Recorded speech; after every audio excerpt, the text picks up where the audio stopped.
Hi there, welcome back. This is Overcoming with ACT, and I'm Sean Osterlink. And today I'm going to continue this theme or series on what are counselors doing, what are we doing in the session, what is our role in the therapy process. Are we just sitting there listening? Are we zoning off? Why are you paying us?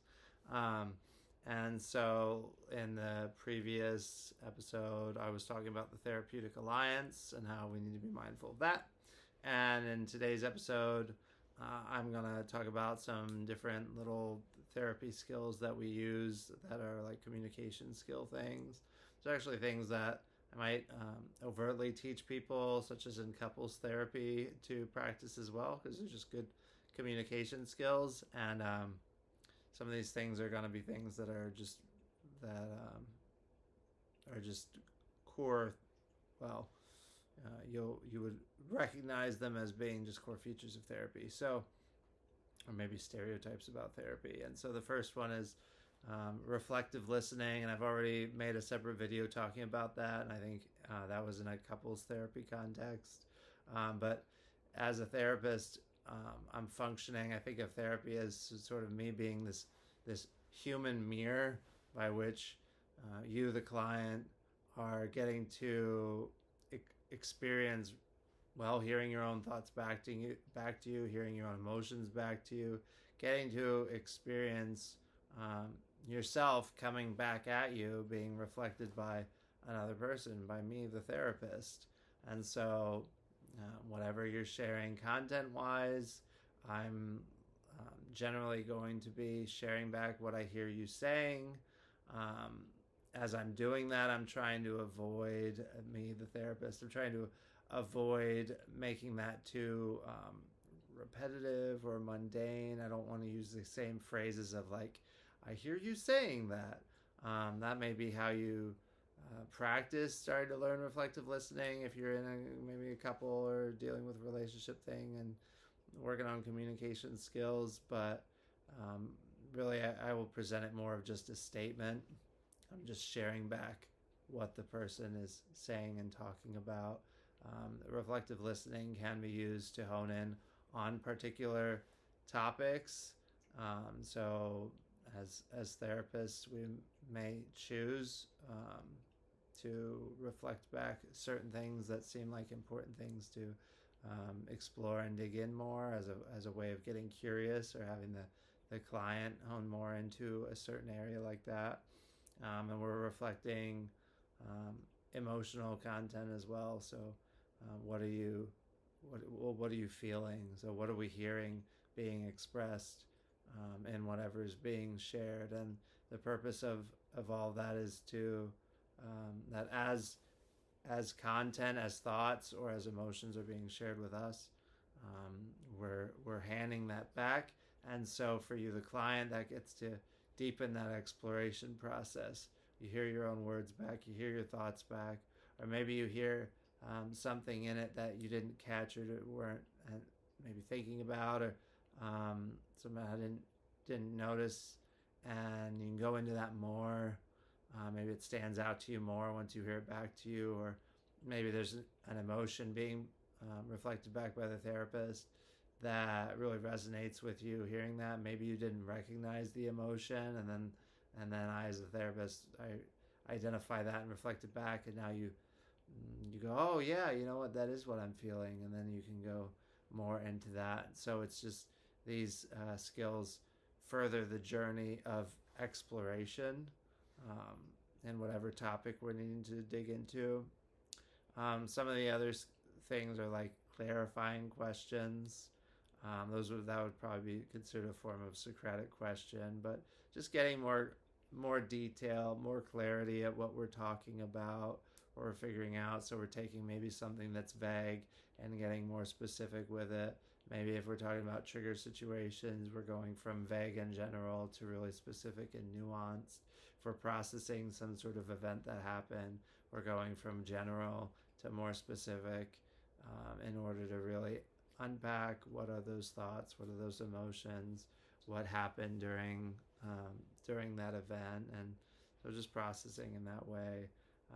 We also use summaries, and a summary is to take a whole bunch of what was just talked about, a whole maybe topic, a theme, maybe several minutes worth of content, maybe 10 minutes of content, or maybe even a whole session's worth of content, and to then wrap that up into a summary. Sometimes I'll do that at certain points in the session, maybe before moving to something else, or maybe I'll use it at the end of a session to summarize what's been going on and use that as then the lead in into maybe a homework assignment. But I like to use that so that, again, that furthers the process of exploration. It allows the client to feel like they're heard and understood, and it's like taking all this stuff and then pulled out particular details from that, and then I'm like handing it back to you. It's like, here's overall what you've given me, and I'm giving it back to you, and then so that can be again just a helpful process in working out whatever needs to be felt and thought through and problem solved, and it's just another skill that moves things along in the therapy process. So let's see, what other skill things do I want to hit on here that maybe relates to that. I would add into this that we use Socratic questions. It's like the Socrates, the Socratic process, and so that's another big thing that really ties in with cognitive behavioral therapy, because in CBT, a very important theme is that specific thoughts are being identified, beliefs are being identified, and how are those beliefs or thoughts causing you maybe emotional pain, or they're causing some sort of problem in your life, in your experience, where they're getting in the way of something, right? That negative thoughts are causing you to feel more depressed about something. You're interpreting events or situations in a way that are maybe overtly negative. Maybe there's catastrophizing going on, or you're personalizing things about yourself, or you're blaming things outward, or you have all or nothing thinking going on, or you overgeneralize the negative things, or you make assumptions about other people or situations. And so those are some just common like cognitive distortions is what they call them in CBT. And so Socratic questions are really just questions that examine the thought processes, examine the situation. They just kind of deepen that exploration in order to get at how can this be looked at differently? How can we be reframing that situation?